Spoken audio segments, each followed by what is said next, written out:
എല്ലാവർക്കും പുതുവത്സരാശംസകൾ.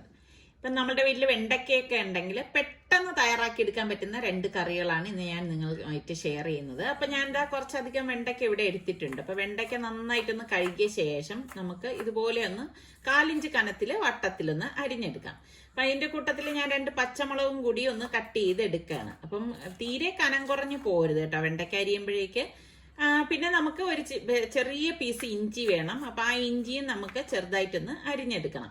അപ്പം ഇനിയിപ്പോൾ ഒരു പാൻ അടുപ്പത്തേക്ക് വെച്ചിട്ട് വെളിച്ചെണ്ണയാണ് ഞാൻ ഒഴിച്ചു കൊടുക്കുന്നത്. അപ്പോൾ 2 ടേബിൾ സ്പൂൺ വെളിച്ചെണ്ണയിലേക്ക് പിന്നെ കടുക്, ചെറിയ ജീരകം, ഉലുവ ഇത് ഇത്രയും ഒന്ന് പൊട്ടിച്ചു കൊടുക്കുക. അതിനുശേഷം കുറച്ച് കറിവേപ്പിലയും 2 വറ്റൽമുളകും കൂടി നമുക്ക് ഇതിലേക്ക് ഇട്ട് കൊടുക്കാം.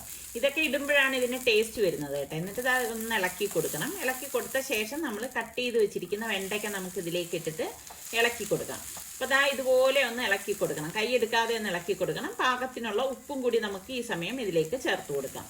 അപ്പോൾ പെട്ടെന്ന് വേകുന്ന ഒരു വെജിറ്റബിൾ ആണ് വെണ്ടയ്ക്ക എന്ന് പറഞ്ഞാൽ. അപ്പോൾ അതിൻ്റെ ആ മിഴുമിഴുപ്പ് പോകാൻ വേണം, കളർ നഷ്ടപ്പെടാനും പാടില്ല. അപ്പോൾ ഈ സമയം കൊണ്ട് ഞാൻ തൈര് ഉപ്പിട്ട ശേഷം നന്നായിട്ടൊന്ന് ഉടച്ചെടുത്ത് വെച്ചിരിക്കുകയാണ്.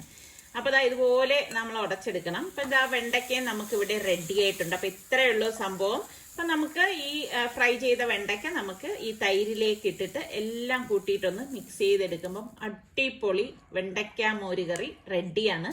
അടിപൊളി ടേസ്റ്റാണ്. ശരിക്കും പറഞ്ഞാൽ ഈ ഒരു കറി മാത്രം മതി നമുക്ക് ചോറ് കഴിക്കാനായിട്ട്. അപ്പം ഇതിനെ കുറച്ച് അലങ്കാരമായിട്ട് കുറച്ച് മാതളം കൂടി ഞാൻ ഇതിനെ മീതെ ഇതുപോലെ ഇട്ട് കൊടുക്കുകയാണ്. അപ്പം കുട്ടികൾക്കൊക്കെ നല്ല അട്രാക്റ്റീവ് ആയിരിക്കും ഇത് കഴിക്കാൻ.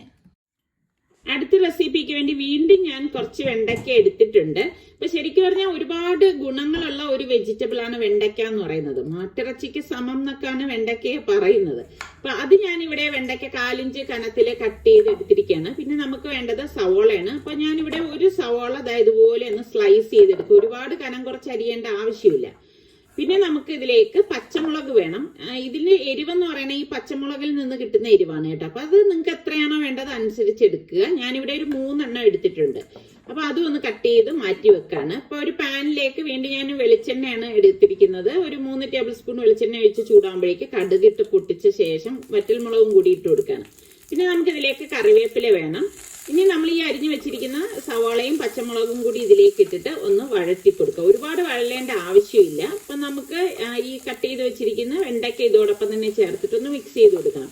പിന്നെ നമുക്ക് ഇതിലേക്ക് പാകത്തിനുള്ള ഉപ്പും കൂടി ചേർത്ത് ഒന്ന് ഇളക്കി കൊടുക്കാം. അപ്പം നമ്മൾ തേങ്ങ ചിരകിയതുണ്ടെങ്കിൽ ഇതിലേക്ക് ഇട്ടിട്ട് അങ്ങനെയും നമുക്ക് വെണ്ടയ്ക്ക തോരനാക്കി എടുക്കാം. ഇതിപ്പോൾ വെണ്ടയ്ക്ക മെഴുക്കുവരട്ടിയാണ് കേട്ടോ.